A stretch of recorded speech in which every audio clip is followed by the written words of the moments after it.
Top quality और consistent performance के लिए सिर्फ सिल्वर पंप। टॉप क्वालिटी और कंसिस्टेंट परफॉर्मेंस के लिए सिर्फ सिल्वर पंप, नाम याद रखना।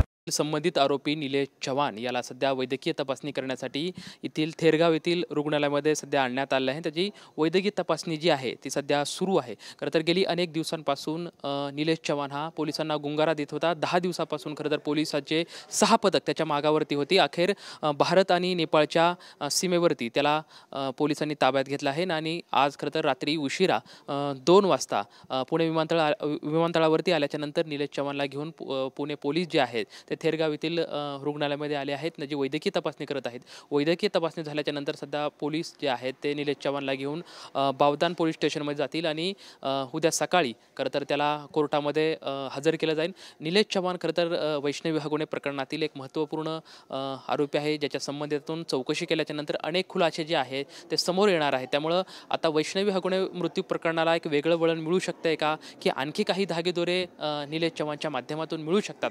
कारण की निलेश चव्हाण गेली 10 दिवसापासून फरार होता। त्याच्यावरती वैष्णवी हगवणेचा जो मुलगा आहे त्याच्या मुलाची हेळसांड केल्याचा आरोप केला जात आहे। त्याचबरोबर ती कसपटे परिवार ज्यावेळेस निलेश चव्हाणकडे मुलाला घेण्यासाठी गेला होता त्यावेळेस निलेश चव्हाणनी त्याला पिस्तुकीचा धाक दाखवून खरं तर त्यांच्यावरती दहशत जे आहे तो दहशतीचा प्रकार त्याच्या माध्यमातून करण्यात आलेला होता। मात्र अखेर आता पोलिसांनी निलेश चव्हाण आपल्या ताब्यात घेतलेला आहे आणि आता सध्या या थेरगाव रुग्णालयामध्ये निलेश चव्हाणवरती वैद्यकीय तपासणी जी आहे ती केली जात आहे। कॅमेरामॅन सुशांत राऊत सोबत लक्ष्मण जाधव, टीव्ही 9 मराठी, पुणे।